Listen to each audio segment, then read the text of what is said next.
காரணி. Right.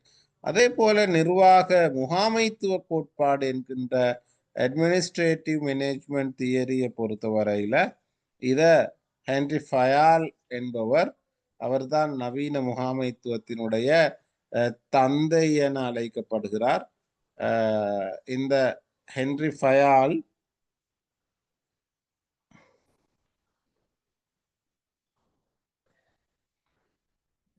Right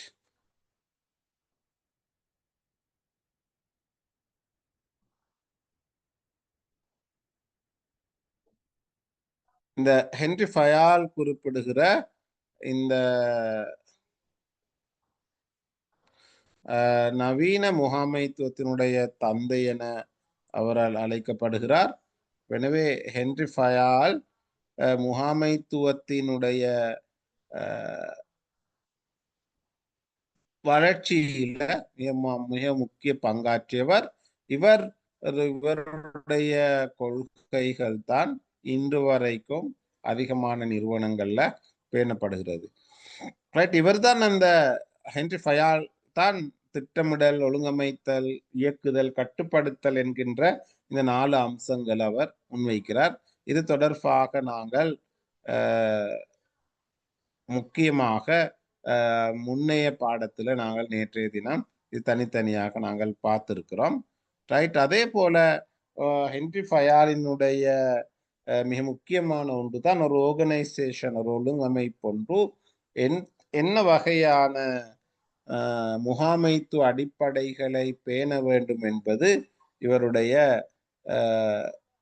இந்த முகாமைத்துவத்துல தொடர்பாக ஒழுங்கமைப்பு, ஒரு ஆர்கனைசேஷன் எவ்வாறு அமைய பெற வேண்டும் என்பது தொடர்பான சட்டங்கள் தான் இங்கு காணப்படுகிறது.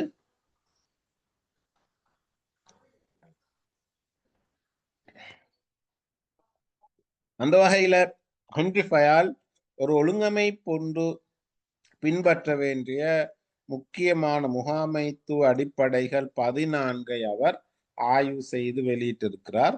எனவே முகாமைத்துவ செயற்பாடு வினைத்திறன் மிக்கதாகவும் பொருத்தப்பாடுடையதாகவும் இருப்பதற்கு இந்த ஹென்ரி ஃபயாலினுடைய இந்த முக்கியமான இந்த கோட்பாட்டை நாங்கள் பயன்படுத்துவது என்பது கட்டாயமானதாக காணப்படுகிறது. ரைட். இவருடைய கோட்பாட்டை நாங்கள் நோக்குகின்ற பொழுது இவர் 14 அம்சங்களை முகாமைத்துவத்தில ஒரு ஆர்கனைசேஷன் பின்பற்ற வேண்டும் என்று குறிப்பிடுகிறார். ரைட். நிறுவனம் ஒன்றின் முகாமைத்துவத்தில் ஈடுபடுகின்றவர்கள் இந்த 14 விடயங்களையும் அவர்கள் மேற்கொள்ள வேண்டும். சில பொழுது உங்களுடைய வினா பத்திரத்துல இதுல 1-2 விடயங்களாகவும் வினாக்கள் வந்திருப்பதனை நாங்கள் காண்கின்றோம். வேலை பகிர்வு அவர் சொல்லுகிற முதலாவது டிவிஷன்ஸ் ஆஃப் ஒர்க்ஸ், இரண்டாவது அதிகாரம் மற்றும் பொறுப்பு கூறல், ரைட், அத்தாரிட்டி அண்ட் ரெஸ்பான்சிபிலிட்டி கொடுத்தல், அதிகாரம் எவ்வாறு வழங்கப்படுகின்றது என்பது தொடர்பான அம்சங்கள். மூன்றாவதாக அவர் குறிப்பிடுகிற விடயம் கட்டளையிடல், யூனிட்டி ஆஃப் கமாண்ட் என்று அவர் குறிப்பிடுகிறார். நான்காவது ஒரே திசையின் பால் வழி நடாத்தல், நிறுவனத்தில் உள்ளவர்களை ஒரே திசையின் பால் வழி நடாத்தல் செயல்முறை, யூனிட்டி ஆஃப் டிரெக்ஷன்ஸ். அடுத்தது கட்டளை சங்கிலி தொடர், chain of command and decentralization. அது உங்களுடைய வினா பத்திரத்துல அந்த வினாக்கள் நேரடியாகவே வந்திருப்பதனை நாங்கள் பார்க்கிறோம். ரைட். இவருடைய இந்த வினா பத்திரத்தை பொறுத்தவரையில உங்களுக்கு வழங்கப்பட்டிருக்கின்ற இந்த வினா பத்திரத்துல இந்த அம்சங்கள் சுருக்க வினாக்களாகவும் வந்திருக்கிறது. நிறுவன ஒழுங்கமைப்பின் முறை, ரைட்.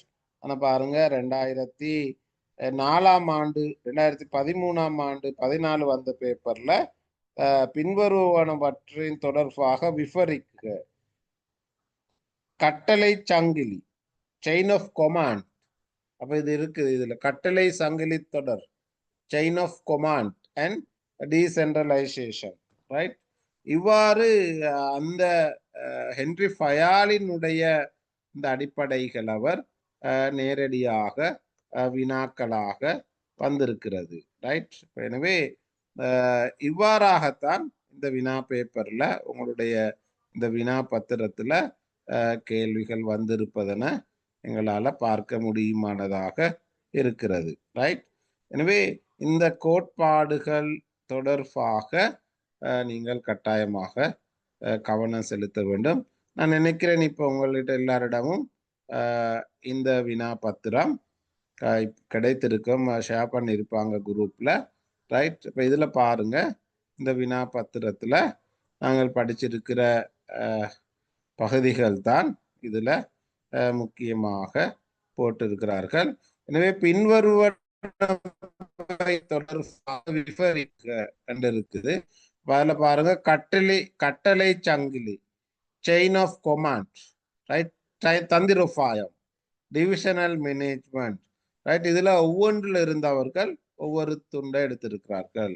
ரைட். அடுத்தது தனிநபர் ஒழுக்கவியல், டிசிப்ளின், எவ்வாறு வளர்ச்சி அடைவது என்பதனை விளக்குக.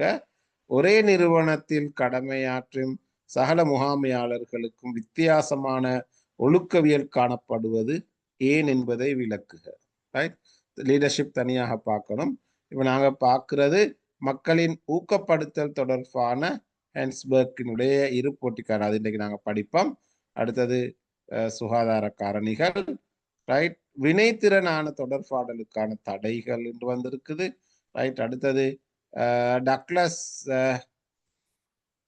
மெக்கிரகர் அவருடைய XY கோட்பாடு, அது நாங்கள் இன்றைக்கு பார்ப்போம்.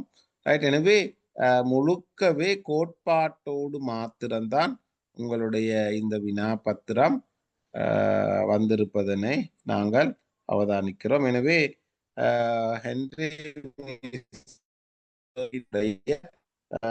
இந்த ஹென்றி ஃபயாலினுடைய இந்த பகுதிகள் ஒழுக்க விழுமியம் எதற்குது, டிசிப்ளின், ஒற்றுமை, யூனிட்டி கோட்பாடு, புத்தாக்க செயற்பாட்டுக்கு வழிவகுத்தல், இனோவேஷன் அண்ட் கிரியேட்டிவிட்டி, ஈக்குவலிட்டி, சமத்துவம், தனிநபர் இலக்கினை பொது இலக்காக்குதல், individual interest and the general interest, stability of the staff, தொழில் ஸ்திரத்தன்மை, மையப்படுத்தல் மற்றும் பரவலாக்கல், சென்ட்ரலைசேஷன் அண்ட் டீசென்ட்ரலைசேஷன்,